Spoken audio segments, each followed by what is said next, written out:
Oh my God, we're back. We're back. Oh my God, I've been looking forward to this for like 2 weeks now, ever since we had that interview with Bob. But folks, thanks for tuning in. Welcome to Valiant TLDR, the ultimate deep dive into the history of creators and behind the scenes stories of Valiant comics. I'm Carl Choi. I am an OG Valiant fan, and we have Jason Richardson, aka Southern Comic Geek, who's been riding the Valiant wave since day one, and Newell Turner, aka Stingray, the fresh set of eyes that are discovering the universe for the very first time. So every week we're going to be bringing you in-depth interviews, reviews, unboxings, exclusive creator interviews, as well as exploring the past, present, and future of the beloved Valiant universe. How's that? How's that first ChatGPT intro sounding to you guys? Not too bad. Pretty impressive. Not bad, right? Yeah. So welcome, guys. How's everyone feeling? I mean, we didn't really get like a post-mortem after we had our interview with Bob. Like, so curious to hear your thoughts. Like, what went through your minds afterwards? Was there any feedback from folks? A lot of feedback from Valiant fans and people that, just this week, a group I'm meeting up here at Planet Comic Con. Guy's a big Valiant fan, bought a RAI cover out from under me. I didn't realize the artist had at the table. But he was telling me, man, I got to watch that deal. So the others that watched it liked it. Yep. And so to me, it put a lot of behind the scenes pieces of the puzzle together that I wasn't aware of myself. Yeah. So that was very interesting. Yeah, I thought it was great. Like, there was a lot of information I hadn't heard before because, I'm newer to the Valiant stuff. But just getting to hear Bob's stories was really cool. He is a bit of a raconteur and he likes to talk. And he's got good stories, so it's worth just shutting up and listening. Actually, curious too, Noel. Bob is known for like his Iron Man, and that's kind of like what everyone knows him for. Oh yeah. But after talking about Valiant, like, does it change your perspective of like how Valiant impacted his career, or like what it meant to him? Oh yeah, a bit. I mean, and you could tell that it was a big deal for him. It meant a lot. He put a lot of work into it, a lot of effort. Trying to make it unique and make it his own. Along with all the other folks, right? Make it their own, I guess you could say. Yeah, I didn't realize it was such a big deal for him. Like you said, I had primarily known him for like the Iron Man stuff. Yeah, I think. And it's a big difference too. Like you see his name in the books as we're reading them. Like he's the writer, or he did some art or whatever. That's only one piece of it, though, right? He did so much more than that, and so it was cool getting to hear about that. I thought that was really fun. Yeah, I thought it was also I was reflecting on it, and I felt like for one reason or another, I don't know what happened, but I felt like he also got very vulnerable with us compared to like his other interviews. I feel like I see him on Bill's show all the time, and he's always kind of just very surface, but he literally like really started spilling a lot of stuff that I don't think he's shared for a long time. And so, well, and I mean, he told us that he hasn't talked about it in a while because there's a lot of times it gets into disinformation and things that from his perspective just weren't true, and he just didn't like having to argue with people over that. And I think the fact that we were just let him kind of have a forum to say what he had to say, I think he kind of liked that aspect of it. Yeah, there was a couple to that point. There was a couple of times that he asked the question, "Have you heard about this?" Mm-hmm. Well, I've heard other sides of the story, but I wasn't going to say anything because all I thought was then he's going to get defensive, as opposed to what he did, which was just kind of spill the beans as in his story as he saw it. So. Oh, that's kind of cool. It's cool that we should do one of those once we've had like a good kind of a collection of interviews. We should definitely like hear from you, Jason, on what you've heard before and kind of compare notes. It'd be kind of cool because I've been disconnected from the kind of greater Valiant community. I think it's for me is more nostalgic fan, And so with that said, let's say hi to number one Marvel fan. What's up, Tom? How's it going? You guys gonna say anything about your top picks? Oh wow, that's the other show. I think Thursday nights on Cap Live. So what are we covering today, boys? What's the game plan? Hold on, what's the title for this one? RAI 0 and then 9 through 16. Yep, here we go. So, want to set the premise, Jason, and then we'll kind of dive into it. So where we ended off last time, the former RAI dies defeating or fighting Mothergod, which his sacrifice ultimately leads to her defeat. And so here we are, a fallen Japan, who in issue 8, they were trying to pick up the pieces and have some closure. And so we're going to back up to RAI 0, which actually set a lot of the future for the Valiant universe, in particular the last few pages as it relates to the new RAI that's going to show up on the scene out of nowhere in RAI issue 9, and then we'll go to 16 as he builds the future force. Yep, very out of nowhere, but it's good to have context. So we'll go into 0 first. So here we are. I mean, I'll say this is probably one of the most iconic covers throughout the whole OG Valiant universe. Such a simple cover. I have no idea if it was done like digitally or like actually original art. You I think Bob told the story about this, right? He did. Yeah. So this is like lifted off of a Mike Zeck Punisher. And so, one of the most simple. I haven't seen the original if it's out there. The first variant cover for the Valiant Alien universe was an homage to this, and I own that. Cool. So that's as close as I can get I didn't know that. Yeah, that's sick. All right, let's dive into the Blood of Heroes. I mean, I don't know about you, Noel. When I kind of reread this, kind of gave me some Weapon X vibes. I can see that.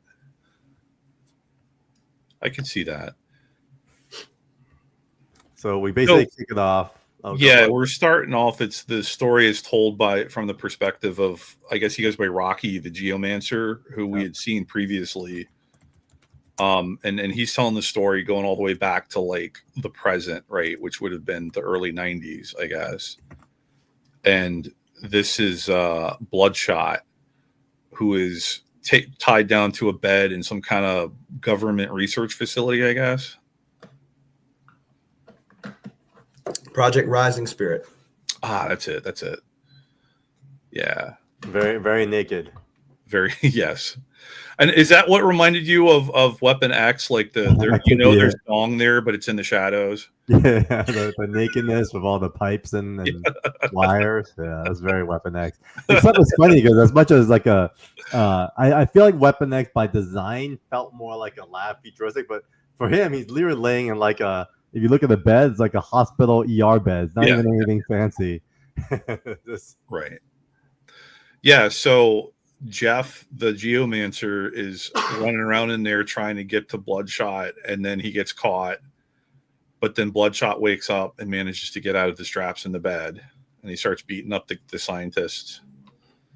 Fully naked. Yep. With the haunches. Yeah, yep. Exactly.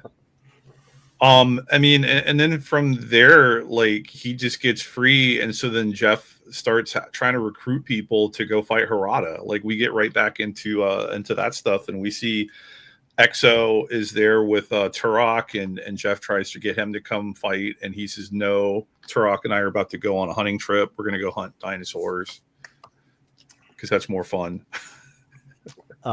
Eric from Exo Man of War also naked. He's got a loincloth. A loincloth, yeah. I guess they like a lot of skin, huh? Yeah, it seems like they did. Yeah. And then here we see Bloodshot again. Jeff goes to find him. He's like, okay, I need your help. So he's trying to recruit people, and he goes after Bloodshot. Man, Bloodshot looks so cool in the comics. I just don't know how it ended up. We'll have to save this question for Dinesh, but how did it become? The Vin Diesel version. Vin Diesel, yeah. Yeah. All right. This part. Oh yeah. So this is their. Oh, it wasn't Harada. They were trying to fight the Master Dark, I think, right? Because they're talking about the Dark Power up there. Yeah. Yeah. Okay. So yeah, this is the year 1999, that's when Shadow Man was dead, and they were all brought together to mourn him. They said that's what that top left panel is, Yeah. and then you see the Archies there that you mentioned, Carl. I love the Archies. It's awesome because like I kind of forgot about them and their presence and impact. I always knew there was something in I remember there was always something about the future, but I didn't know like how much they weaved in Archer and Armstrong, like Archer into, into everything. They did a really good job with that. Okay, and so you see kind of like what's kind of cool is older Archer is now dating Flamingo, right? Yeah, that was interesting. That was fun. And then, she's got a little bit more. She's covered up a little bit better now. Yeah, no, she's older. They didn't want to show her body anymore.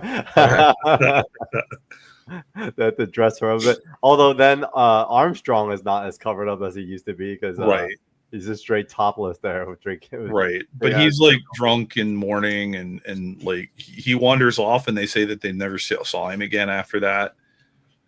Did you feel anything for this? Maybe it's just my personal Archer and Armstrong love, but I got kind of sad with this page.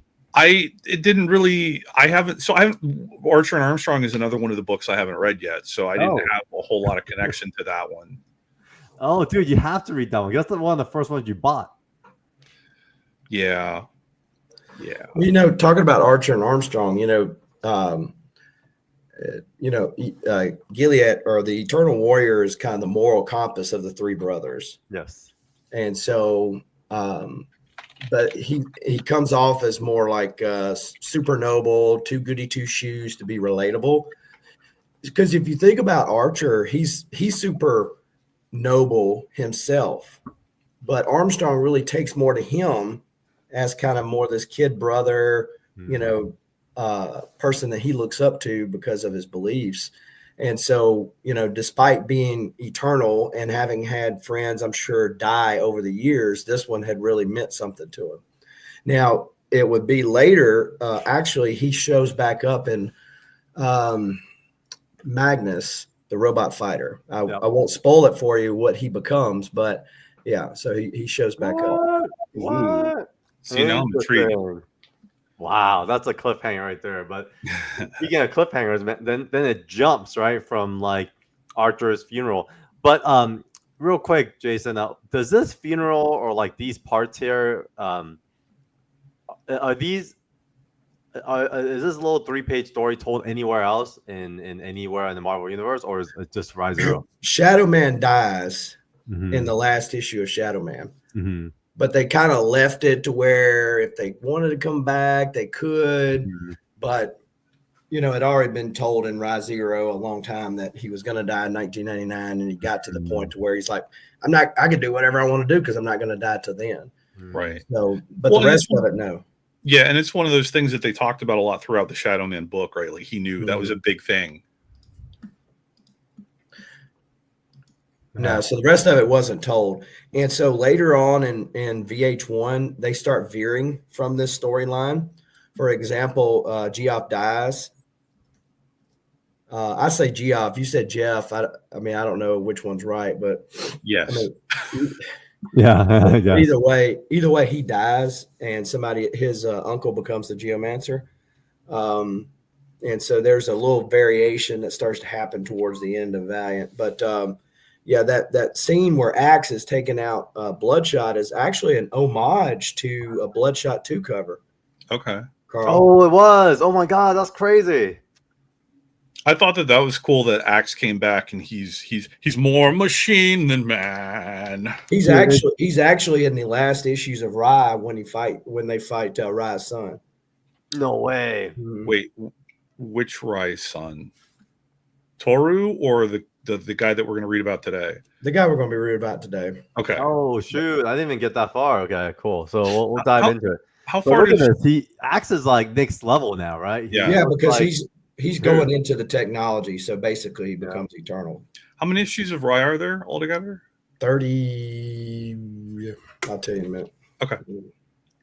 Well, long story short, Axe comes and freaking murders RAI and freaking dead body right here. Notice his bloodshot's gone. Bloodshot's gone. Oh yeah, his whole thing is gone. Yeah, it's crazy. I didn't realize until I read this issue how literal the name Bloodshot was. Kind of surprised me, but yeah. 33 issues. Okay. So then here this is what, Chris, I think, and the child of Peter Stanchek, aka Sting. Mm-hmm. And so that letter she writes there comes up in Magnus. Okay, which the letter is to Magnus. Yeah. Her son. Yep. Who got taken away by the Geomancers and Harbinger during Unity. Yeah, we read that. Yeah. So the girl that comes in, that's the other Geomancer that you just mentioned, right? That's her. No, see, this is where it starts veering because he dies as a kid. Oh, okay. Whereas in this, he lived to adulthood and he starts training this girl. Right. Okay. Yeah. But yeah, he introduces her to Chris.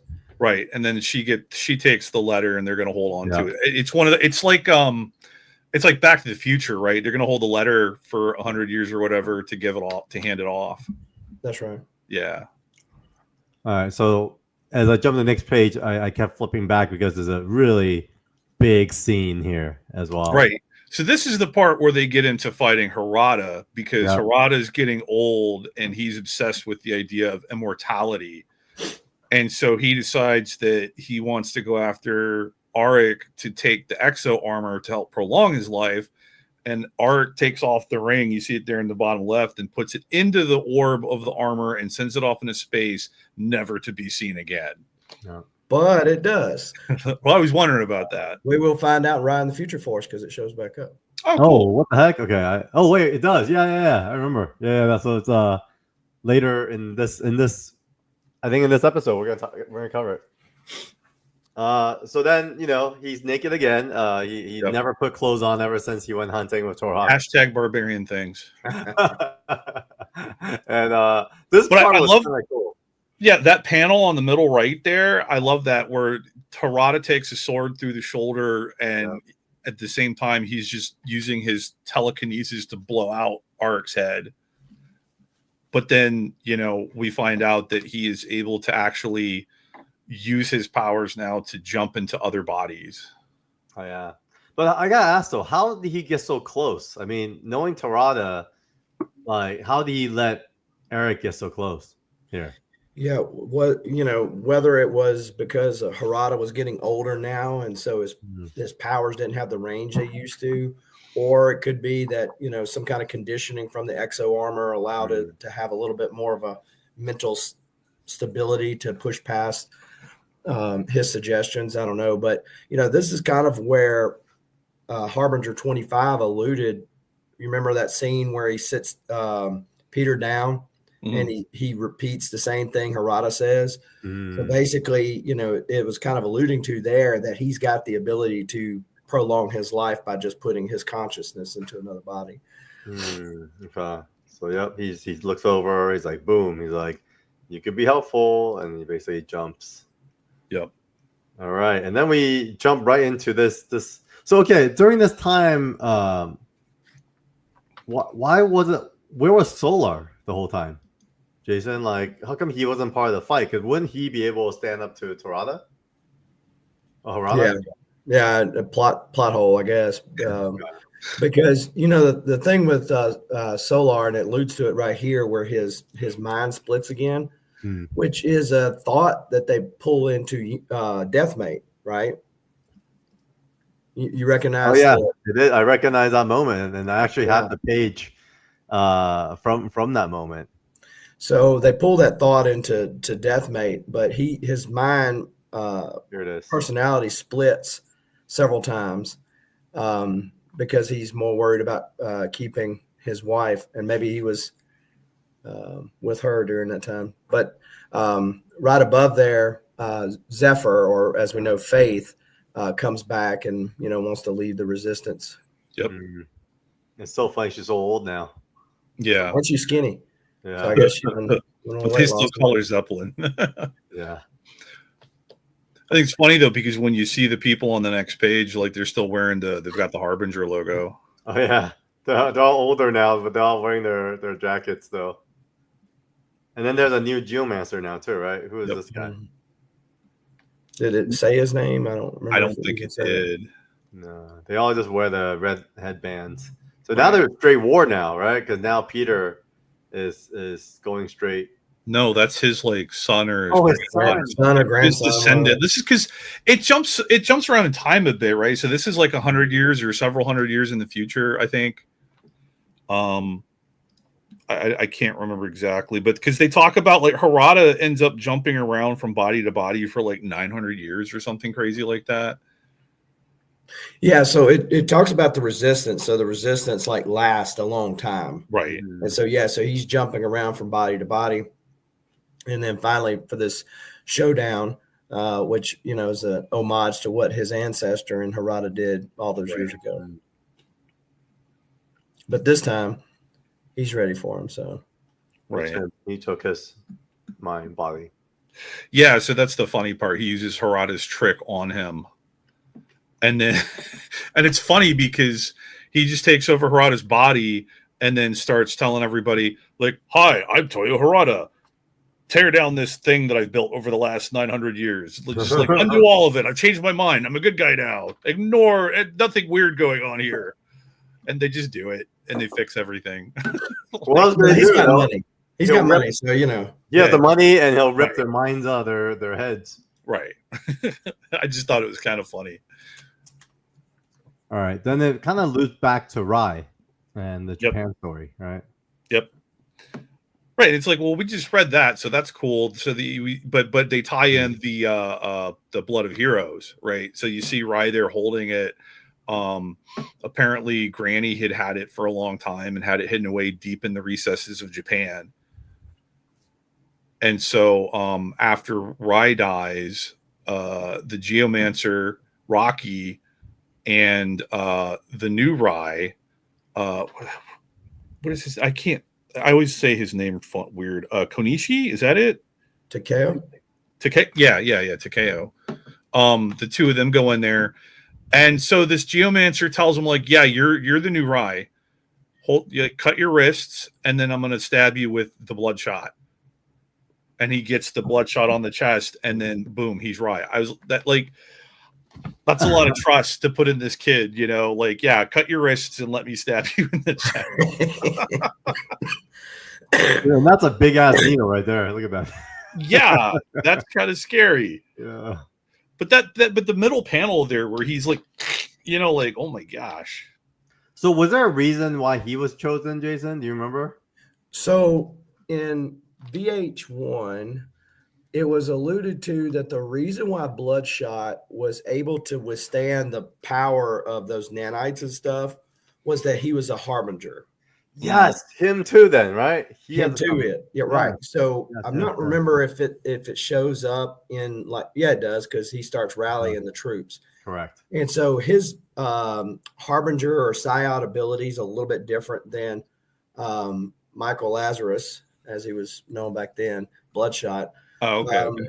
It's a little bit different, but again, that's what it kind of says. Hey, this is how he does that, or how he was able to withstand it. So. Yeah, so interesting how when they did number 8 for RAI, they went to RAI in the Future Force from like 9 to 23, and then it goes back to RAI, right? Did you keep reading throughout this whole thing and finish RAI? Originally, no. Okay. Originally, so it's kind of ironic because when the original RAI died, I've said this before, that's what got me into reading Valiant. Yeah. The other RAI dying is what got me kind of losing sight originally in Valiant of the VH1 days. And then, of course, with VH2 is just so different than what I was accustomed to. But yeah. All right. Before we get to RAI in the Future Force, let's see who's in the chat today. All right. Got Tom here. Number one Valiant fan. wearing that shirt right now. Nice profile pic. You got the fits right in. Yeah, Right. he's up here at the con with me. He's the one that I was telling Oh, you about great. that picked up that RAI cover. Oh, nice. Kenneth Bird. What's up, Kenneth? How's it going? Remember reading the issue back then. So Tom did read back then. Okay, good. He's been a Valiant fan for a long time. He's just hiding it from everybody. He's a low-key agent of Valiant, and now we're about to get into RAI and the Future Force. What's really fun, guys, it's a little bit of a preview for everyone who's watching right now. We spoke to Bob Layton last week, a couple weeks ago, and then Nick Saturday will be with Sean Chen. So I'm super excited just to dive into this in a deeper way with him. So, all right. So, Jason, maybe a little preview as to what happened from RAI to RAI and the Future Force. I mean, it kind of picks up right off of number 8, right? Right. Yeah, Zero was kind of meant to, at least at the end, meant to kind of pick up where, Unity or post-Unity had left off, with the Eternal Warrior showing up on the scene, some other new characters to do this in the futuristic team book. The Maleves have taken over the Earth. We normally, to my recollection, they only really talk about Japan, North Am, and then later on in Magnus, they start talking about South Am. Right. Well, I think in one of these books that we're looking at today, they went to South Am. Yes. Yeah. So the Maleves attack South Am, right, trying to take out the forest or something. So right. Mm-hmm. Yeah. So I mean, the cover to this one is cool, right? Like this looks intriguing, even if you didn't know what was going on, because you have the Eternal Warrior, you've got Magnus, you've got what's her name, the Old Rai's wife. I can't think of her name right now, but and her exo, what is it, the commando armor? Yeah, and then you've got the metal lady there, who I didn't know who that was until I started reading it, but still pretty cool cover, right? Yeah, Tom recalled Wizard trying to make this issue hot. It was all in 2 months of Wizard. It was sold about 900,000 copies. So I'm guessing, maybe even like a million plus overall. Number 9. Yeah, number 9 sold 900,000 copies. Crazy. Yeah. I'll let Sean share his story. He actually had a very responsible. He was very responsible in what he did with the royalty check. But I'll let him share that story. He actually told me. So yeah, it's really cool. So let's dive in, guys. After the Holocaust. So I like this first page with Japan, the dragon form of Japan laying on just armless on the ground there. Kind of gives you a nice scope of how big the fight was that just happened. And then they jump in there on page 2 right into, hey, here's the new RAI. Just guns ablazing, sword out, just ready to kick some robot ass. It's kind of crazy as I even look at this. Like, Sean, this is his first comic coming out of Valiant, right? Like, this is pretty damn impressive. Like the energy and everything around it, and even the layouts. Oh, I thought the art was great. Yeah, art was great. Yeah, killed it. So, Jason, were the Malevs, the robots, were they from Magnus? Had they appeared before this? So the Malevs are alien robots, and so what they did was they destroyed their planet. Right. So then they come to Earth and essentially corrupted all of the robots, the sentient robots, to be to their side. Okay. And so it's a big thing because eventually, because of the whole deal with grandmother and the whole Malev thing, that it's against the rule of the land for AI to exist. Mm-hmm. After all this is said and done. So okay. Well, it's just funny because, and we'll see it when we get there, but I think in issue 15, there's a nice recap of that, of basically what you just described with the Malevs and all that stuff. I thought it was funny that they waited until then. That could have been in this issue to help set everything up and make it a little bit more clear. Because if somebody was reading these and just went from RAI 8 to 9 and didn't read 0 in between, You just have the new RAI with no clue how he got there, and then they go from fighting, the reason that Japan is on the ground there is because they had the whole big fight with the spider alien invasion, but now all of a sudden they're fighting these evil robots, So I thought that was a little bit of a sudden jump without a lot of explanation, Sure. Yeah, it was definitely like a fresh start, and yeah, kind of fresh start with like a lot of question marks as to like what the heck, like you're thrown right into the middle of it, right? Like right, yeah, for sure. All right, and then you get this guy Spylock in the purple hood, who apparently is somebody special, but I haven't gotten that far yet. I wonder if they had thought of it by now, Jason. What do you think? Do you think they had already known that? Yeah, I don't know. Maybe that's a question for Sean because I don't even think. Let me put that in. I'm trying to think of how to say it without spoiling it, but his that particular type of person's tendencies do not really come to fruition or are noticeable until they actually reveal it. And so, I mean, he just appears to be a normal guy. Eventually, he'll pull his hood back, and he just looks like a normal black guy. Okay, so when we get to a certain point, I'm going to ask a question, and you guys can just say yes or no. Okay. Okay. All right, let's keep going. So, they're in war. They're fighting the Malays. Yep. And then this is cool because, like, you see Magnus and Legia in the car, the flying car, and they're in a chase and all that. And you see the Geomancers, and everybody's just kind of like, I think they're still dealing with like Japan just crashed, and like all the robots show up, and they got to deal with all this bullshit, So.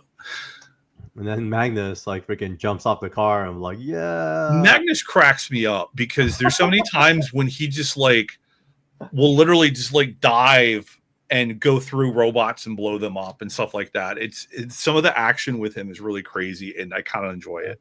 Yeah, no, he's kind of a cool character. Yeah, I mean, his outfit's always kind of hard for me to engage with, but sure. He's definitely. But yeah, the way he'll just like judo chop and like tear robots in half, it's pretty great. He's known for his judo chops, all about his chops, right? Yeah. Well, that third panel on the first page there, he's like, yeah, and he looks like he's having fun doing it. That's true. It looked like he had literally landed on a robot right here, and then he jumps through another robot to chop another robot. Yep. Right. He's like a gymnast. Yep. Yeah, he's just bouncing around, blowing shit up. It's pretty funny. I haven't loaded it yet, but I actually have this page on the right here. Oh, nice. Yeah. Oh. I picked this one up not long ago. And then we continue at war. This character plays a pretty big role later. What's his name again? Tim Buck. Tim Buck, yeah. Tim Buck and Isaac, who is like sort of a werewolf, alien werewolf, I guess. Yes. Yeah, what's his background? He just shows up in this. Was there any kind of did he have any presence anywhere else before, Jason, or did he just show up here for the first time? Yeah, so there's a couple of characters that were from Magnus early on, but these people were not. So okay, so just adding in some additional characters, I guess. That's right. Yeah. So okay, this is the Emperor of the Malevs. That's right. And I think the design of that character is really cool. I agree. Yeah, that's definitely something I want to ask Sean if that was all his idea, like if he came up with that or whatever, because that's really cool looking. I think that the design work for the Malev robots in general is cool. I like that they're all a little different. They're not all just the same. It's not like an Ultron thing where it's just an army of the same robot over and over again. But I thought the design work, like the character designs for all of the different robots was good. But the Emperor in particular is really cool. All right, I'm adding that to Sean's questions. Yeah.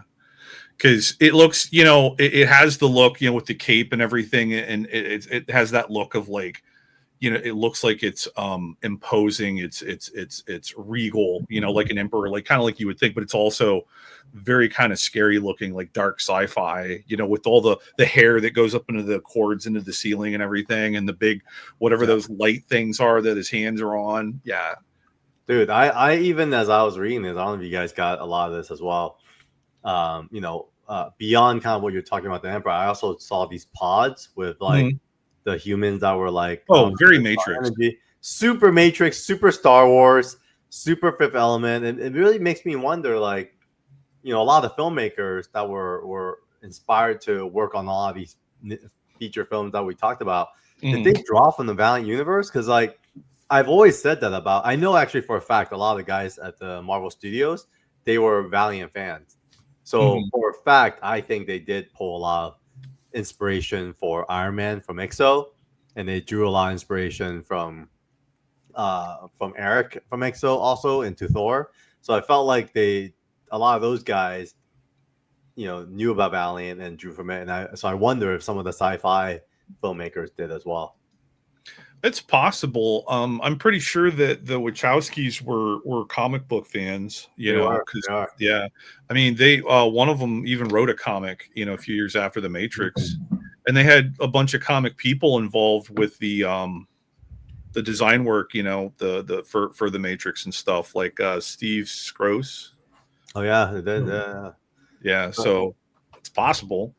But yeah, so and so this is another thing, another element that they added into this that I didn't know if it was like in Magnus or whatever. But when they start talking about the ectotheric energy, because that's what the humans, what's what the people are in the bubbles for. That's the battery. The Malevs need the ectotheric energy to operate.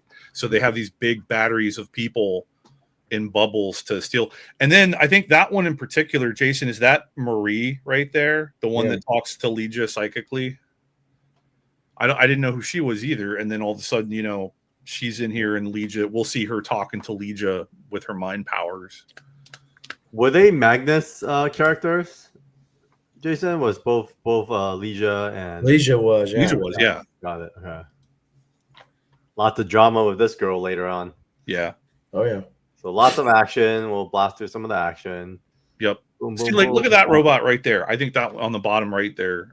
Yeah. Right. Yeah, that one. Well, I'm sorry. The last panel on the left page. Yeah, that one's cool looking.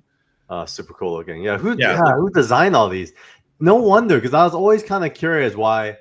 Like, for some reason, I totally lost track that the Malevs were aliens. So I always wonder, like, how did they evolve into this look? So now it makes a lot of sense that they're alien robots, and then because the Earth robots look a certain way, they look kind of like Jetsons-ish, Yes. So, but these guys definitely look badass, like alien invaders. And we see the old Rai's wife coming in, Kazuyo, that's her name. Yeah, there she is in her Exo Commando armor. Yep. So I have this page on the right as well. Jeez. I haven't. You got it from the same guy, didn't you? Same guy. Yeah. We should have him on. He's hilarious. All right, so we go on. The Emperor. Another good shot of the Emperor. Yeah. The Emperor looked so cool. Right? Look at that. He's holding the little orbs right here. It's like, wee. How'd that go? Sound effects. Yeah. All the robots land. Mm-hmm. Oh, they took off. Yeah, they're leaving. And so then Tim Buck's like, we won? And they're like, yeah. Dude, Tim Buck is such a character, right? Throughout. He really does. They put him in there for a good reason. Felt like it was fun. Yep. Yay, we won. And then there's Kazuyo saying, you are not Rai. That's messed up, dude. Who the hell are you? Yeah, I just fought for my life beside you, but I don't. Right. Yeah. So he goes into it. He gives a little bit of a background. Yeah. This panel is really cool, actually. That one's kind of cool. Yeah, I like that. Yeah. Apparently, in the future, Asian guys are taller than white guys. Which is not the case, but for the most part here. Yay. This last page is so funny. I always thought it was like a very borderline corny. A little bit, yeah. But you see, I like how at the bottom there, it doesn't say the end, it's the beginning. Yeah. That's just kind of cool. It's kind of fun. I mean, yeah.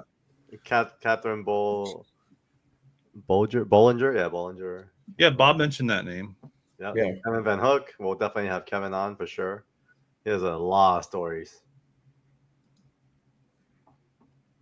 And it's interesting because, like, I don't know when it happens, but like in that issue, Magnus still had his normal, just red, mini skirt on. Yep. But on the cover for 9, and then again here on 10, he's got the gold armor, like. Oh yeah, And he doesn't They get that. He doesn't have that in this book for another issue or two. So I'm assuming that's something that he got in his own book. It is. Okay. His armor. He had a fight over, and it was issue. Was it 20? 21. His armor gets all tore up, and so that's when he gets the new armor. Okay. And 21 is also the first appearance of the Maleeves in Magnus. Oh, okay, cool. No wonder, that makes sense. And I like this cover because you've got the Emperor there on the cover throwing them all in a hole. This is definitely back in the day when covers actually did matter as like trailers to what's inside. Yeah. These days, you go in a comic book shop and like it'll be like the most random covers on like. I mean, for the most part, yeah. I mean, they're all about the pinups and just making the characters look cool and all that. Some of them they do still try to, but for the most part, yeah, I agree. Now this is fun because you get these little robots that they kind of remind me of face huggers, like from the Alien movies, but they call them backpacks because they jump on people's back and like I guess connect into their spinal column and whatever, and then take over people. That was cool. Yeah. Now the aliens come out before this? Yeah, right. Aliens. Yeah, the original Alien was like 79. 79, yeah. So that was a pull from Aliens. Yeah. And then here they're talking about just the robots and the Emperor and all that stuff. The main brain. So the main brain in Northam is controlled by the Emperor, and that's what controls all of the robots. Yeah.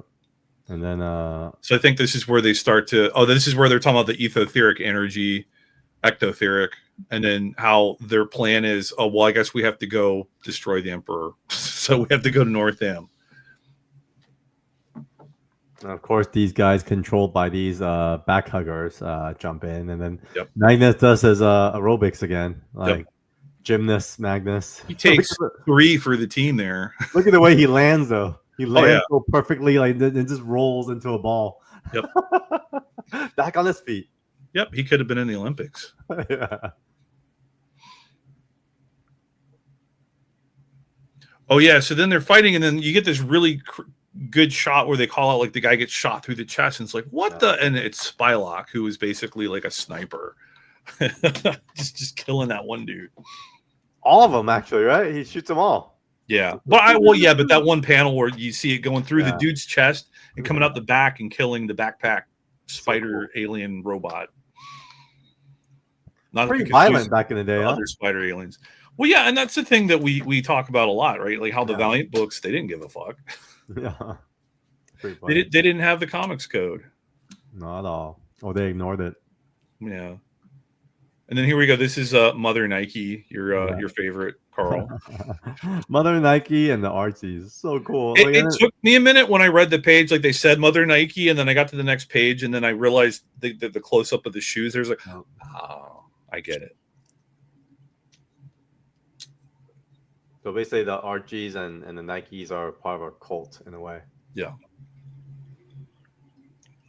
Or they've kind of like the, I guess, future Buddhists, I guess, in a way. Kind of, sort of, yeah. Get another cool shot of Japan up there on the top. Yeah. Cool shot of Japan. And then basically, RAI is now motivated to go speak to the people of Japan, right? Yep. And Spylock really. And there's that cool shot with Magnus with his new armor, and he's got that bird. Yeah. Where'd that bird come from?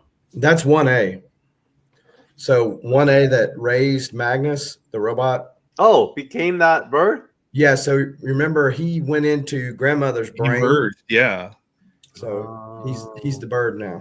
Oh, okay. And so if which is told back over there in Magnus. Sure. So you'll notice that the baby's getting bigger.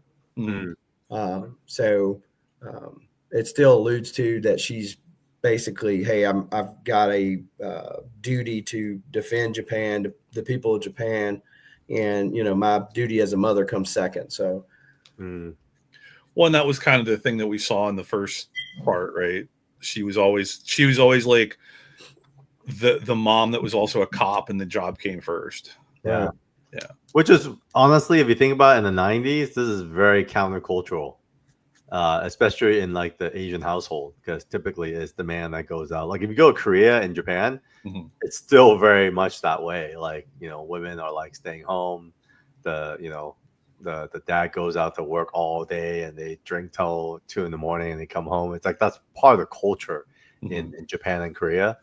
Less so in Hong Kong now and even China, because it's become more of like a Western influence business environment. So there's a lot more women that has kind of like stood out. But this is the 90s, so there's really the guys were very ahead of their times. All right, this splash is freaking awesome, actually. I like this. And this is where he gives a big speech and kind of gets everybody to get behind him. What was that little thing in his hand again? It's the jewel that he got from the Archies from Mothergod.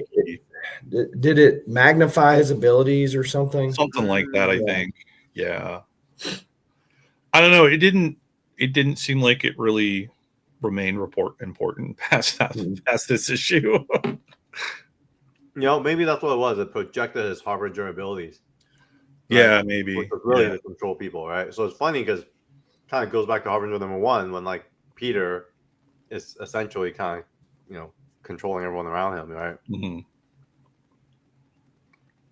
Yeah, so they all start doing the chant. He's crying a little bit. Right. Yeah, and then you get that other Japan in the background again there. Yeah, he's even got some fanboys now, see? Yep. Wearing the RAI t-shirt. Yep, and then they start planning so that they can go out. There's another great shot of the Emperor. Here we go, right? Oh, yeah, there we go. And they invade North End, right? Yep. They decide to go to North End to fight the Emperor. So I thought it was interesting. RAI has this ability because of the blood of heroes and the nanites that are in him. He has this ability to take control of robots. Yes. And he just yells mind lock, which I thought was a little bit goofy, but I guess that's how they, let you know he's doing the thing. And so his whole plan is we're going to invade North Am. We're going to break into the Emperor's, whatever headquarters. And I'm going to yell mind lock and take over the brain of the Emperor and shut down the whole operation. And he does that. And the Emperor just goes, shield up. we were ready for you. And then release the floor, then drops them. Yeah, he drops the floor out from under them. But I thought that was great. Well, and we'll find out, not today, but we'll find out later. He tries this little trick again, and it works a little differently the next time. Still not like he wanted it to. So, but yeah, these 2 pages I think are really cool because you get some good robot. Like he cuts the robot in half on the top left there. That's cool. Magnus is punching through a different robot, and then you get the Emperor. You get the close up. You get the top down angle, which looks really cool. Like I think these 2 pages are really cool. Yeah, I think. There's a collector, Jason, that has like almost the whole issue except that DPS, right? Oh wow! Except there's 2 pages the 2 pages in the cover, and we know who owns the cover too, but we don't know where the other 2 pages are at. Yeah, that's tough. Like that page on the left, I wouldn't mind having that one. That's cool. The left. I mean, yeah, the right is cool too. The right. No, they're both good, but that of the 2, the one on the left, yeah. True, because you kind of see the floors collapsing. That's kind of cool. It looks like a weird, like Tetris game gone wrong. Man, it's really well thought out. I mean, I love the way Sean approached all this, and look how many figures he had to draw in every freaking panel. Oh yeah, these first few issues had a lot of characters, ton of characters, and then they start focusing more on team book. Yeah. There we go, Chen Bollinger. All right, the Steel Nation, the Steel Legion. Yeah. So John Ostrander. So what happened to John Ostrander? Is he around anymore? John Ostrander, wasn't that the guy that wrote Superman? Superman, but didn't he do God damn it, what is that book called? Give me a sec. Suicide Squad. Did he write Suicide Squad for a while, like in the 80s? Mm-hmm. So he's still around or no? I think he's still alive. I don't know how much he's writing comics or not, but All right, so war is all out. I love all these splashes that's in this book. Like, look at this. Very Star Warsy. John Ostrander is still around. He's 75 years old. Oh wow, okay. Your Google works faster than mine. Nice. I think he did a good job on a lot of the writing. How you guys feel about it? Well, like, I mean, I thought it was cool what he was doing. It's just that, you know, in a couple places, I don't know how much that was him, but like, you know, the whole thing with just having to pick up number 9 from number 8 and go in a completely different direction and introduce all these characters, you know, it felt a little wonky in places, but I don't know how much that was his issue. We're just trying to work with what he was given. You know what I mean? okay, so they basically, the war is going on outside, and then we go back inside where they had fallen through the floors. Right. And you know, it's really funny. Ever since now, you point out Magnus and his style. I wonder if they've designed him to be like a gymnast. Look at what he does. It feels like it. Yeah. Well, yeah, because this whole sequence is really funny because he's just like, I'm gonna bounce off the walls and make a divot, and I'm gonna catch you guys. It'll be great. And like that middle panel on the right hand page there, look at the position he's in. Yeah. Like arms back, you know, legs up in front of him, like pushing against the wall. Like, yeah, he's definitely got like a gymnast thing going on. I'm gonna ask John too. Was Magnus? It's something that they kept from the Russ Manning days. So if you read the Gold Key Magnus comics, that's how he does everything there. You know, he does the little styling. Okay. Got it. So it's consistent with just the way he was designed in the first place. Interesting. I love this too, where like this is where the colors are really important because you kind of see RAI or Bloodshot using the blood of heroes, like concentrating on the hand to hold on tight. That's pretty cool. Yeah, and so then Magnus basically manages to make a hole in the wall and catches Legion, RAI, and pulls them all in, and that's how they survive the fall through the floor. Boy, let's not do that again. Right. And then here at the bottom left there, that's Marie. She's in one of those walls. She is part of a battery where the robots are collecting the ectotheric energy, but she's telepathically communicating with Legia. You know, get me out of here. I think it's interesting how she refers to her as daughter of my thoughts. And of course, RAI does a mind lock and shoots open a wall for them. Yep. Mind lock. Yeah. More cool images of the Emperor. Man, this is so Star Warsy, you know, yeah. Well, I mean, you've got a literal rebellion. You've got, you know, like freedom fighters, and yeah, it's very Star Warsy. There's a Spylock with his big gun again. Yep, he's back. Yep. Very 90s, like Cable-esque ray guns. Yeah, just some cool like fighting with robots, you know.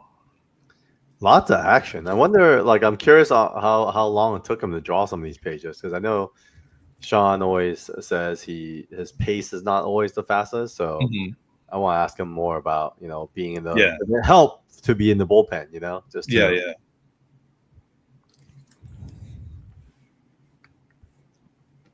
So they're getting jumped in the sewers. Yep. All right. So the Steel Legion shows up. So Steel Legion from Magnus, are they kind of like a group that represents something, Jason? They're just a group that's led by her. Tekla? Yeah. Well, that's with them. Yeah. I'm just saying that's her name, right? Tekla, yeah. I think. Yeah. So there was all in Magnus, like leading up to Unity, and then for a few issues before the Malevs take over, there's all these robot factions. You know, because Magnus was raised to be the robot fighter. Yeah. But he was raised by a robot. Right. And so, like in North Am, you get this vibe that, like, you know, hey, you kind of get like race vibes because the people from North Am are like, you know, robots are beneath us. Even the sentient ones, you know, they're meant to serve us forever. And then, you know, he's like, not all robots are the same. You know, some of them are fighting against us, but some of them are on our side. Yeah. And so he gets this, you know, he grows as a character and realizes, like, just because I can doesn't mean I should smack every single robot I see, because there's some that are on the same side. Mm-hmm.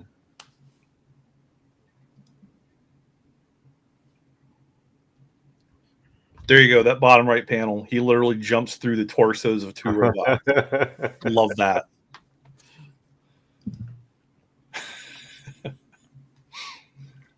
Yeah, and then RAI just cutting up more, like just lots and lots of robot blowing up action.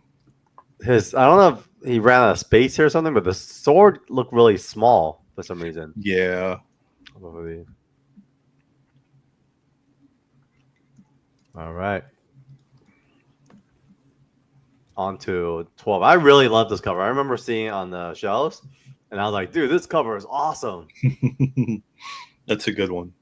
Mm-hmm. So this is also very Star Wars. He's kind of like Boba Fett, right? With the whole, yeah, with the Jabba's pleasure cruiser, whatever. Yeah. Cruiser. I thought that was interesting how he changed his outfit. They're all wearing robes now, and then he kind of look like Jesus right here. I don't know why they did that. This is how they're incognito, I guess, right? Yeah. Oh yeah, they're being incognito. Yeah, a guy with a pale face like that doesn't stand out at all. Right. I know. It's like straight pops out. He can't be like Spylock, I guess, where just the face is just gone in the hood. But yeah, so they're on this boat traveling, and they get attacked by pirates, basically. No. This issue started to give me a little bit of like a Mad Max kind of vibe. Yeah, it's true. Like Mad Max on water, right? Yeah, basically. Mad Max meets Pirates of the Caribbean. This was kind of cool. This gave me the Star Wars vibe. The Jabba the Hutt, right? They're on the pirate ship, and she's in her bikini. Leia, yeah. Well, what's funny is because in the Gold Key comics, she wears a very short skirt, high boots, similar to Magnus, and she's always like the fawning blonde. She just falls all over whatever Magnus does. Whereas like in Valiant, she becomes more of an independent woman, and so she's like working with Magnus, not for him, if that makes sense. Right. So, yeah. So much more Carrie Fisher-esque right here. True. I like her character a lot, actually. I think it adds a lot. I mean, obviously there's a lot of drama that comes with it, but I thought they did a good job of like making her like someone that's kind of part of the drama, Then so the rest of them all get put down in the prison, and we see Spylock doing some cloak and dagger stuff. Dude, this guy's vicious. Look at him, just freaking just cuts his throat. Well, hey, look how they're way ahead of time. He's on a VR goggle set. Like there's that's hilarious. That's kind of what some people look like these days. Like they sit in front of there's a sushi restaurant I saw on Instagram where it's a VR immersive experience. So you're at the sushi stand, everyone's wearing like VR goggles and they're eating their sushi. So I don't know what they see on the inside, but I thought that was very interesting. Huh. So they're in jail now. Yep. And the Spylock opens the doors. Yep. He mind locks the doors. Yeah. Mind lock. I wonder why they decide to do it that way. Like mind lock.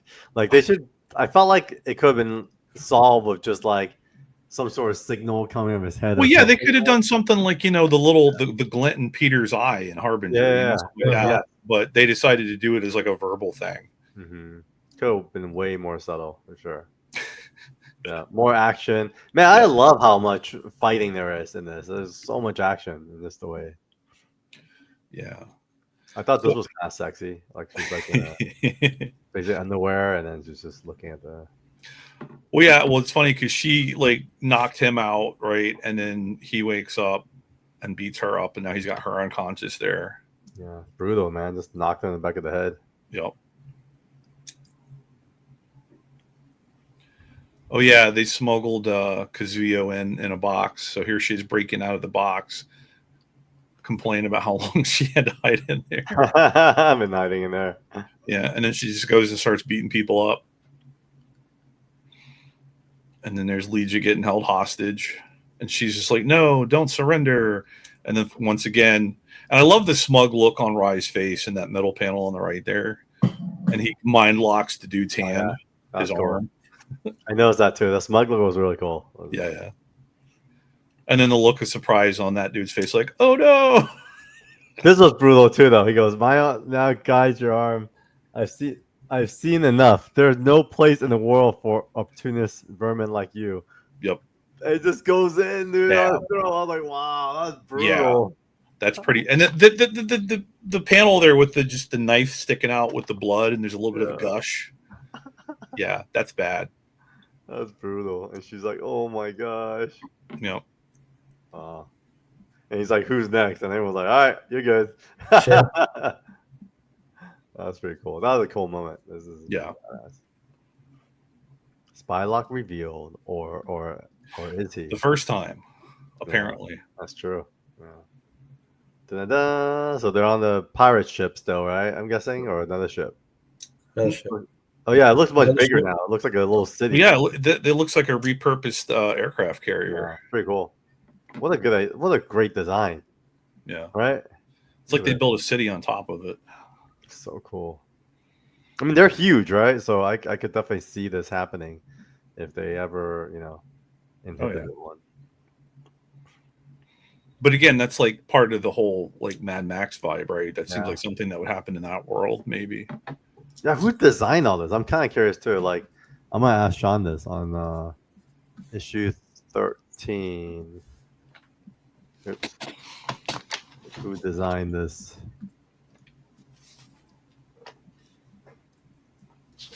Issue 13. Who designed the carrier with the city on it?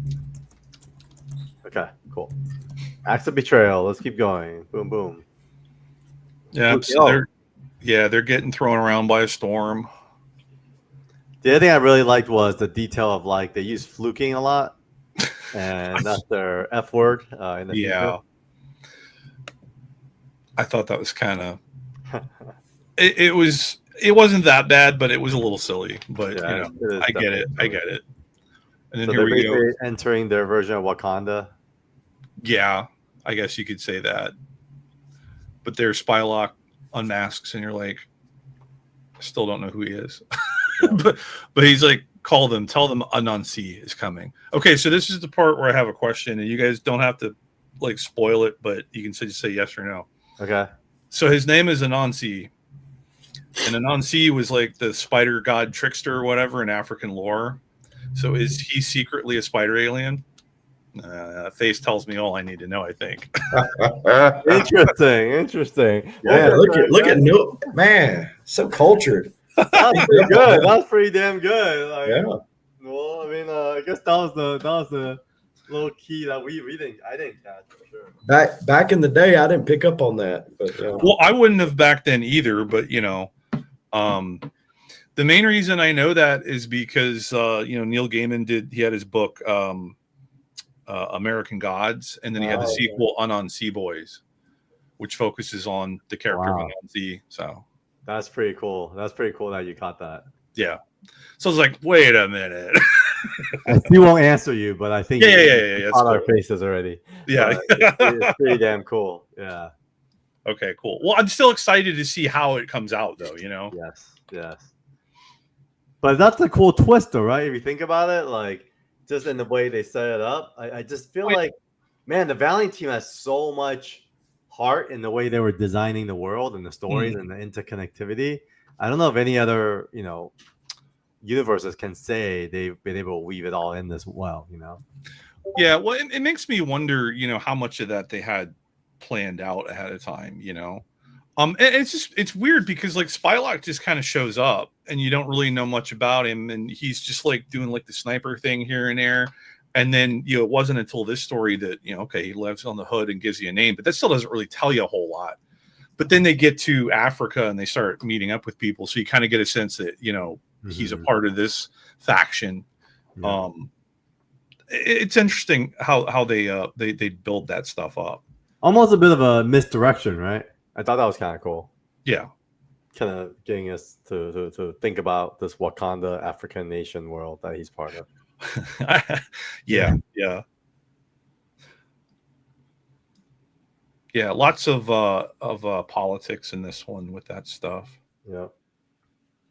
And obviously RAI and Exo Commando, they're kind of role playing in a way right here. Yeah. You know, Oh yeah, and then they get poisoned at dinner. And then they're going to try and extract the blood of heroes. Oh, and he mentions here it won't work. Body must have a latent harbinger ability. This will only kill us both. So she comes back to save the day. Yeah. I like how she just breaks through the wall. Yeah. And these guys are just jumping through the windows. Even though they're on his team, they could have came through the door. Well, and you know, they were fun because they kind of remind me of like AIM or Hydra type henchmen from a Marvel book, you know, just nameless dudes in a uniform with guns, you know, that nothing good is going to happen to them. Or the TWA from Marvel, where like they come through the Deadpool guys. Right? Yeah.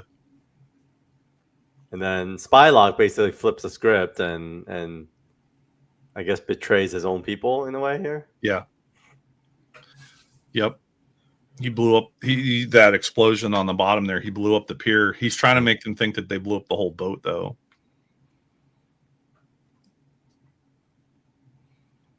And so it's cool because Spylock, even here when he comes in, and he constantly reminds the reader that he has kind of like a bigger picture in mind as to like what's important, and it's really about the planet and how RAI is in the middle of that. Yep. More fighting, and he ends up RAI ends up fighting with Spylock there because he's mad at him for killing a bunch of people. Calls him a butcher. And then that's when he tells him that he didn't actually blow up the whole boat full of people. He blew up the pier next to the boat. Yeah. Because he's, you know, machinations. Now you must take me as I appear, or kill me. I will not abandon the RAI. So he basically said he's still down for him, but right, you know, I am who I am. All right, 14. This was cool issue. This was such a cool issue. Like I thought that robot there has a cool design too. Like I said, all the robots are cool looking. Yeah, and you know that's nothing but a bunch of work, right? Because like you know, if they were all like cookie cutter, you know, just cut and paste, but for somebody to draw that many different robots in one fight, scene, and there's many fighting scenes. Even if they all look the same, they'd have to. At this point, they were still drawing them all out individually, right? I guess giving them that different look made it more, maybe it just made it more fun, more interesting for Sean, you know. But yeah, I think that the visual, the differences in the robots is really cool. I thought so. Yeah. Ooh, you get a nice shot of the Empire. Another great splash of the Emperor. Yeah. Ooh. Who has all the art for these, man? This is so good. Look at this. You even get some Emperor boobage, like. Yeah, look at that. And I like all the little robots that are attending to it, like telling the Emperor what's going on, reporting on stuff. So good. Yeah, that's a really cool page. I like that one. And then you see more of Marie in the wall of human batteries talking to Legia, the daughter of my mind. And it's funny how sometimes, you know, Legia reacts to it like she's getting hurt. It's just, you know, it's just the mother of your mind trying to have a chat. And then this page here on the right, that's a good one, really showing off the scope of the wall of human batteries. Very Matrix, right? Mm-hmm.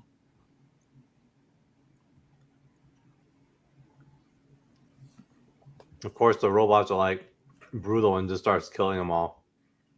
So the Emperor gives the order, like, to start blowing them up because I think they know that RAI and company are coming to try to save them. So it's like, fuck it, blow it all up. We don't need them. Year did Matrix come out? 99. Yeah. Okay, so there could have been some inspiration here, huh? Well, yeah, maybe. And you figure something like that, they could have written it or at least had the idea for it years before. Maybe they read this and it was just something that stuck in the head. Maybe it was an unconscious thing, but it kind of lived in there and came out. Yeah, you never know. But this is kind of a cool moment where she's like, "Oh," and she dies. One of them's like, "Ah," the other one's like, "Ah." And she has to go to RAI for some warmth right here. He's also surprised. Yep. And then, but that silhouette, that panel at the bottom is really cool. Yeah, a little preview of what's to come. Yeah, well, a moment of silence because they know that Maria is now dead. Yeah. And then she will be avenged. Yeah. And see, this is where they're going to South Am. Yeah. Whatever. And this is cool. Yep. Yeah. And the cover is cool because the cover shows the scale of these robots, right? Mm-hmm. They're huge. Well, yeah, and then that top panel on the right, you see, just smacks their ship out of the way. So cool. But then he just gets blowed up. Yeah, His head anyway. Yeah. I would love a page from this issue. Yeah. Freaking awesome. Yeah, there's a lot of good stuff in this one. Look at that. This one's cool too. Wow. Just straight battle bots. Mm-hmm.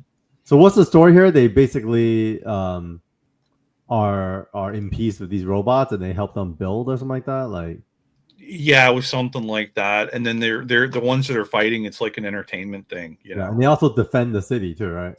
It's like, yeah, they aren't in line with the Malevs yet. Yeah.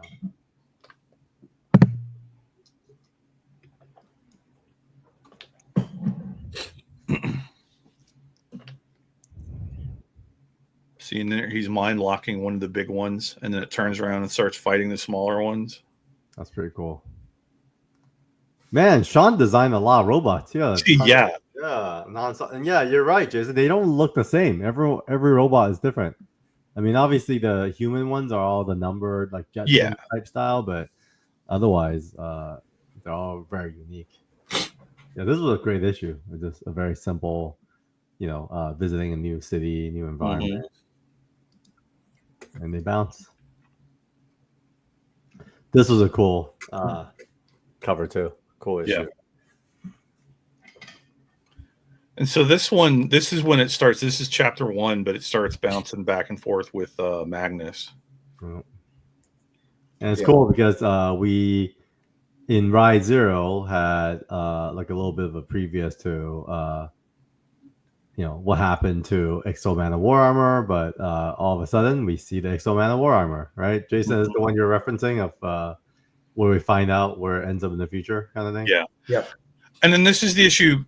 This is the one starting on that first page and going in here where they kind of do a recap and they kind of catch you up with what's been happening with like the Malevs and all that stuff, and what kind of some of the stuff that's been going on in Magnus and all of that. So like you see 1B there or 1A, his robot self, and then holding the bird self on the arm. You see Magnus and Legia.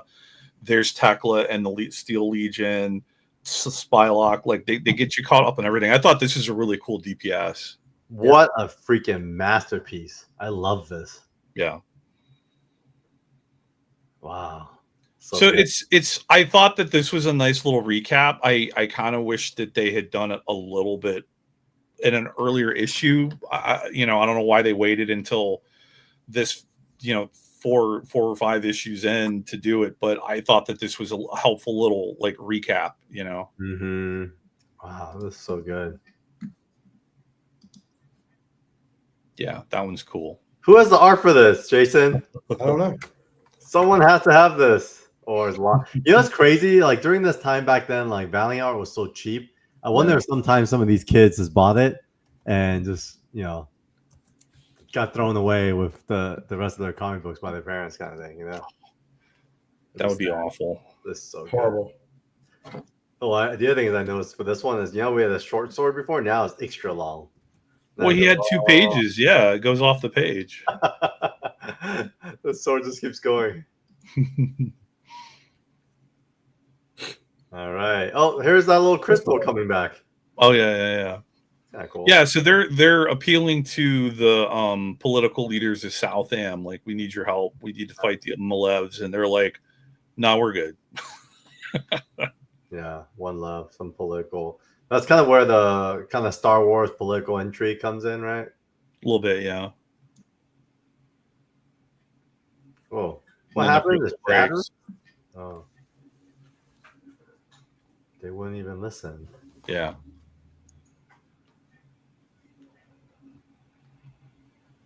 Yep. And then that guy calls on the exo armor. Oh, out of nowhere. This guy's like, Yep. boom. Oh, and these guys are like the Aryan, right? Something like that. I just saw the Argentines. Yeah. Instead of Aryan, yeah. But yeah, and then the other thing, when you turn the page, another, I guess, subtle nod to Spylock's background is his amazement at the Man-O-War And he armor. recognizes. Oh yeah, it's amazing. Okay, that one I didn't think about. Interesting. Yeah. It's a Man-O-War armor. Because it's a religious thing for them. Mhm. Yeah. And that's why they hated art getting in it, because that was like defiling, this great religious thing. Yeah. Okay, yeah, that's a good call out. I didn't even think about that one. Very good call out. You won this ring, RoboFern. Fortunately for my people, it eventually fell into the hands of someone who knew what it represents. This battlesuit is for our success. Wow. That's crazy. Well, and the other thing shows she thinks because, I got an armor too. Mm-hmm. He knows that commando armor cannot stand up against a Man-O-War, because the Man-O-War is like the A-class armor, Right. Yeah. And he's like, you fool. You don't know what you're asking. Should care to try a little one-on-one. Wow, that's so cool. But how does Magnus even stand up to him like this? He like knocks him in the face. It's ridiculous. I mean, if he can just dive through robots' bodies, I mean, he's. So look what he does though. He does the pole vault kind of jump. That's like a very Spider-Man thing. Yeah, like jumping backwards over a laser. Yeah. He's like matrixing that bullet, Yeah. There is no spoon. Okay, and this is cool. So he basically tries a mind lock. Yeah, and that one backfires. That was cool. And he was like, oh my god, Revista fought back, it's alive. Well, and I imagine he probably doesn't realize that the exo armor is sentient, right? Right. Yeah.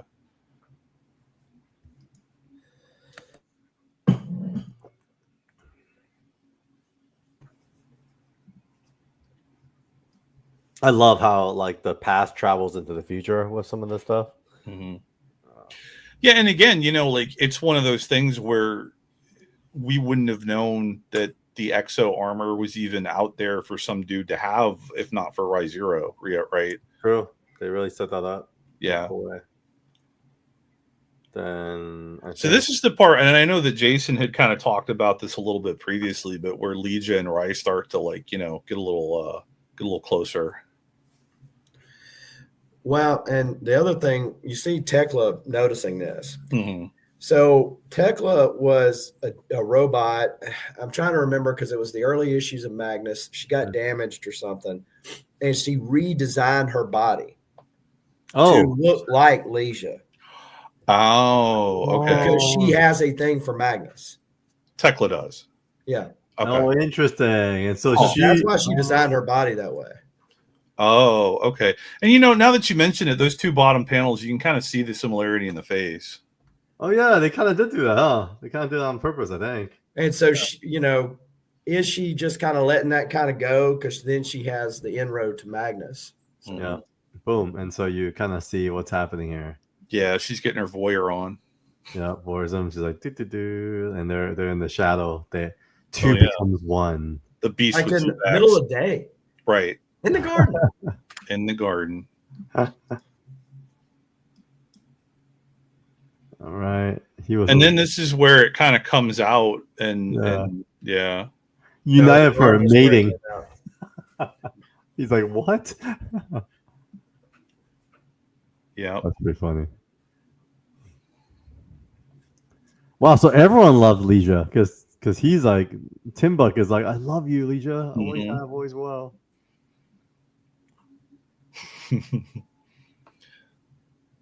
I mean, like she's one of the few women that's there. I guess so. That's what happens. It's kind of like She's the hot blonde. Yeah. All right, so we're back. He regrets over us? No, never. More cool Emperor art. Yeah, Emperor is awesome, man. She's all like interconnected. Is this she or he or both? They make a comment about how they refer to the Emperor as a he, even though it has like a feminine body. See, I'm telling you, dude, Valiant, they're just way ahead of the times. They're on it. It's pretty cool. And you see in the bottom there, continued into Magnus number 30. Okay. But, you know, we can kind of figure it out. Yeah, we'll skip it. I mean, continue Magnus 30. What happens in Magnus 30? Do you remember? I don't have it. Magnus 30. Let's see. Read. Magnus. Oh, yeah, that's where he tangles with the Exo armor. Oh, okay. That's kind of cool. Batcave is actually better. They actually have less ads and stuff. Oh, I haven't seen that one. Oh, I spoke too soon. So one. I don't want to press this 30 times. See, there's her redoing her body right there that I mentioned earlier. Oh, cool. Oh, that's a cool cover. That's a really good cover. Wow, back then, Valiant comics were not cheap, huh? They're $1.75. Yeah. When books were 99 cents or something, right? Back then, I feel like they were like more like $1. They were over $1. They were $1 or over at that point. $1.25 maybe, but Valiant was always more expensive, right? Yeah. First Turok. Yeah. Hey, punching a dinosaur, not a robot. Yeah. It works the same way. Yeah, apparently. Yeah, you can knock out a robot. You can knock out a dinosaur. Man, look at that cover. Who did that one? Yeah, Frank. You know, Frank looks pretty consistent. I mean, he's starting to move towards like his modern day direction here, kind of. Right? Looks kind of chill, I guess. Walt Simonson is awesome.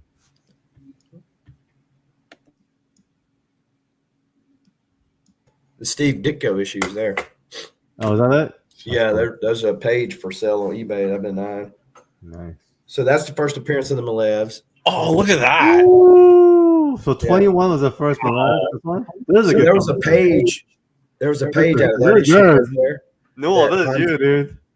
Andre beat me out on Heritage for. This is this one? There's not that cover. It's one of the pages from that fight.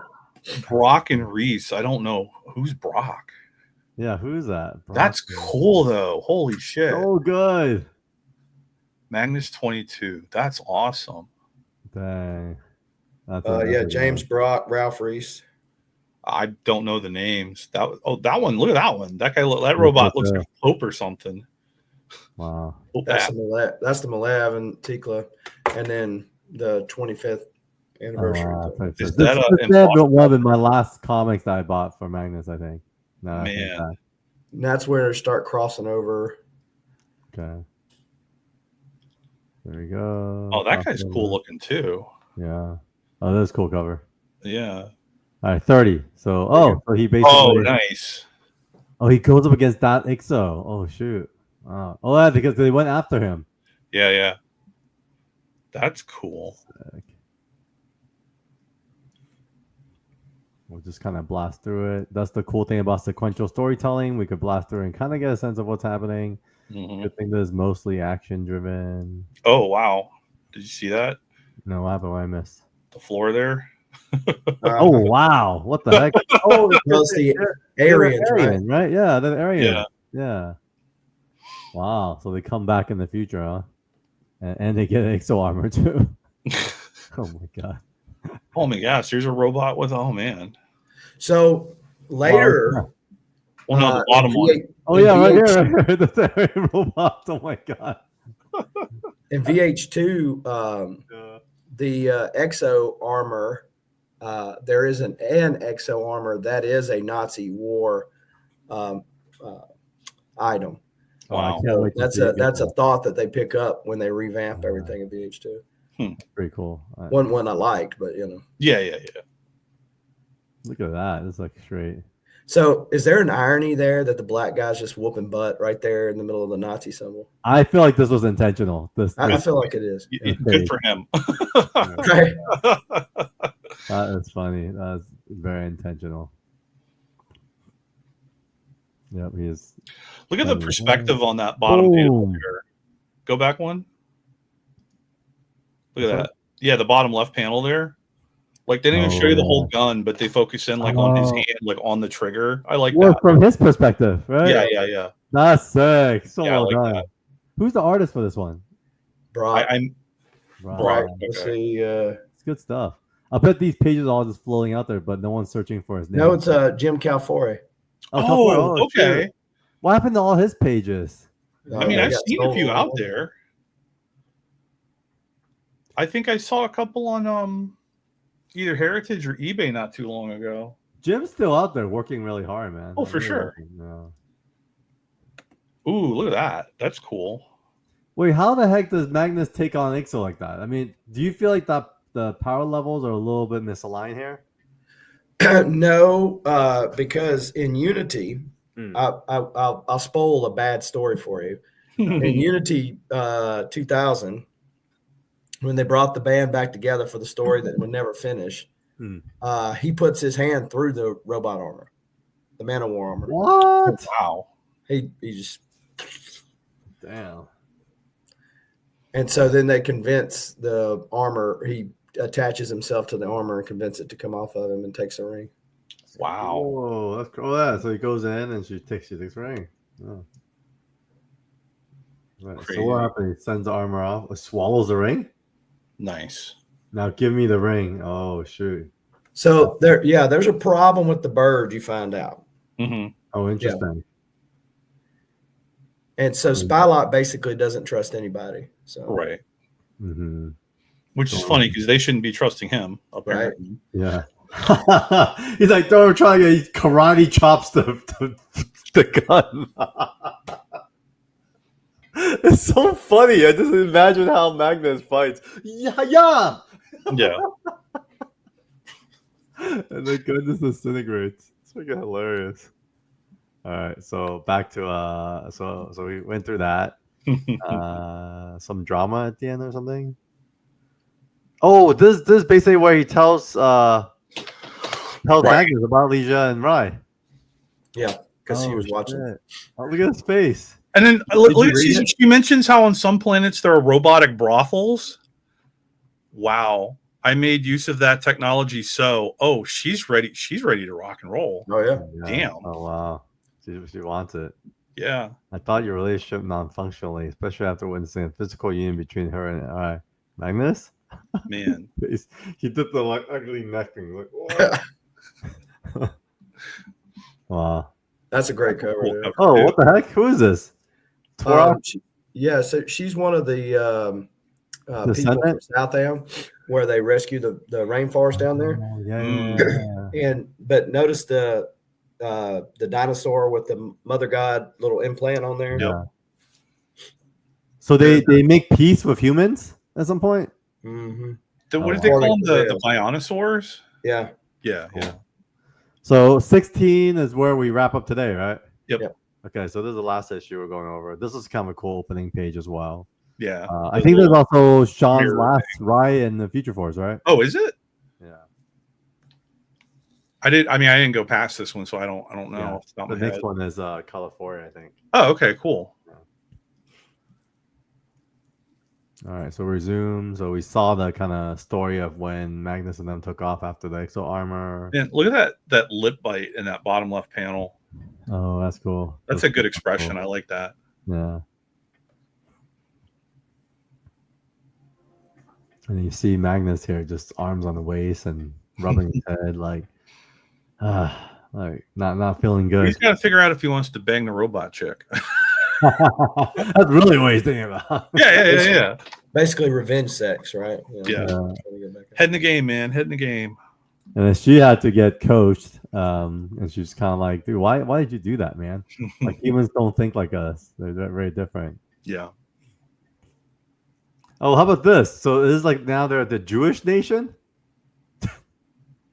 Oh wow. I think I missed that on the floor before. Oh my gosh. Is that the wait, where are they? I can't remember. Wait, was there some tension between? And is that why they had the two symbols in that way? Was this set up that way? I don't know. Oh, interesting. Huh.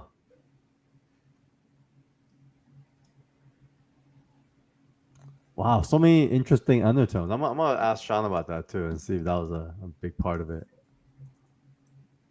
So Star of David and Nazi the swastika were present. Very present. Or the discussions like in the office. Okay. Destruction. Okay, so we're back here, and this guy's okay. So they're invading basically all the spots, right? And they're trying to blow. Yeah, because they talked about how there was like 5 different main brains, I think, in South Am, and they had to try to unify all of them. And then they were gonna, once they did that, they were gonna like try to send signals back to North Am to blow out the Emperor. But they had to unify South Am basically before they could do that. Yep. So they sent all the folks out. Tim Buck went out on your own, and then who's this? What's her name? One of Magnus's friends. She ends up, obviously biting a bullet. Ouch. Yeah. Brutal, dude. She just gets blasted right through the chest. Ooh. Several more will. Yep. By the bullet. Yeah. Tim Buck goes through it. And you get the Melissa sticking out the side of the corner. I see you. Yeah. I like that panel. I think that one's a fun one. Yeah. It's very ominous.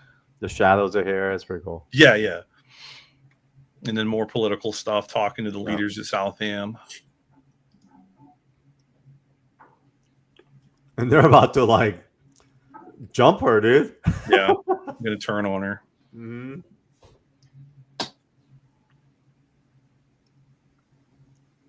Oh, right. So she's able to, the hands up and the glowing and all that. There's a sudden surge of the ectotheric energy.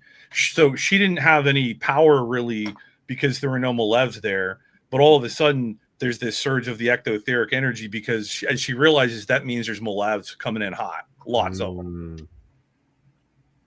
So now is it because she draws from that energy as well, or? Yeah. There you go. So it comes in, and we go back to Tim Buck, going into the main brain. Boom, and he has company. Yep, he gets jumped. Was there any other IP that identifies humans as meat? Is that Terminator or like Matrix? I don't remember. Yeah, I'm sure that there is. I remember in Fifth Element when they tried to arrest Bruce Willis's character. They're like, "Are you a human?" He goes, "Negative. I am a meat popsicle."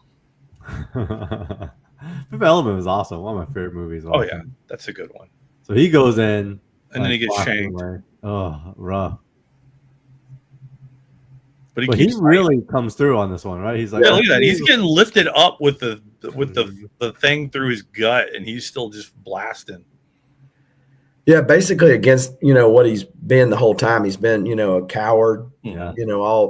All this time, and basically he just wants to go out with a bang, pun intended. He does a good job of that. Goes out as a hero. I thought this was cool. Like it's one of those characters where you always kind of like, oh man, this guy's a coward, but then he really like redeems himself through this. Yeah, right? That was cool. And he still has this thing through his stomach. And and then so he gets it, and then RAI gets it. Mm-hmm. Like, boom! Everybody's getting stabbed. Isaac does his like alien werewolf thing again. Oh yeah, and he's like, "Kill all robots!" Rah! He's basically the Hulk, right? Kinda. Yeah. Look at that one. Woo! He gets hammered. Ouch. Ooh, Tim Buck just goes out with a bang, huh? Yeah. So this dude was supposed to put the box on the main brain to connect it up to the others, and he put the wrong one on there. So instead he blows it up, and that's what's going on in that panel at the bottom. So he kind of fucked up, but the Malevs were there. They were killing him, so it kind of worked out, I guess. Yeah, what do you do?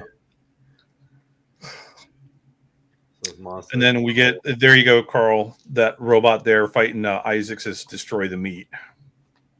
Oh, yeah, destroy the meat. And then we get another mind lock, and he has one robot turn and blow the other one's head up.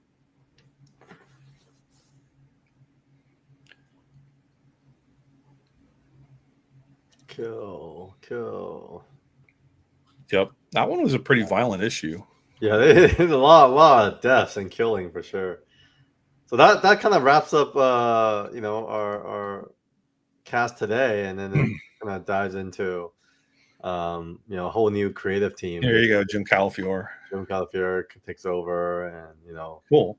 Him and Magnus has their kind of thing, but we encourage you guys to read on. I actually, just my personal reflection is, I really enjoyed reading Ryan the Future Force. I really understand why you love it so much now, Jason, after kind of going over it. Yeah, I mean, there's almost too much action. I mean, something, Noel, that you mentioned earlier, as far as like kind of keeping the new reader engaged. There's really not a lot of story there, which is kind of opposite of typical Valiant, right? That it was just so much action, every issue just bloodshed. And so you think about a young teenager, this is awesome, Yeah, true. There's really no lull moments.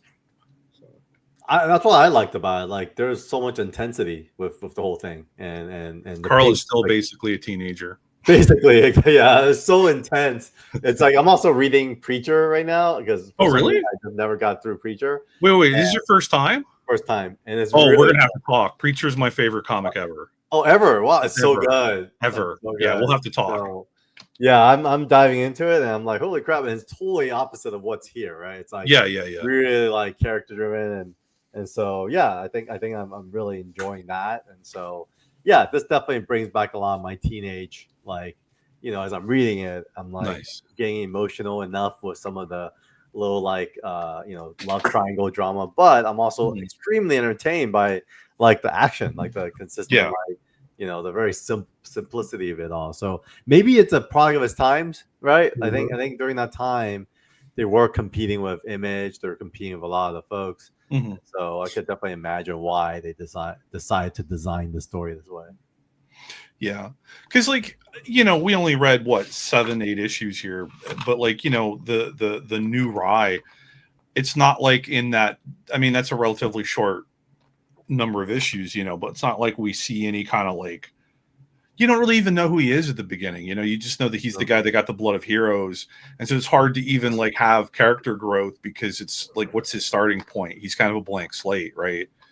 And I don't really get a feeling like by the end of 16 that we know who he is, other than he's RAI because he got told he's supposed to be RAI and he got a big needle jammed in his chest, I mean, and you never will. I mean, basically that's him. Whereas like the former RAI, you had the whole, he didn't want to be the RAI, but because his dad, and then he he had the whole backstory. It was the family line, and then there was the conflict. Do I really want to do it? I kind of want to do it, but the people don't like me. There was the conflict with him and Kazuyo about duty versus home life and all of that stuff. So I felt like there's a lot more like actual character work, whereas the new RAI is kind of he's just RAI. Yeah, there's it's not all that great, but after this RAI passes, and his son, they fast forward 20 years.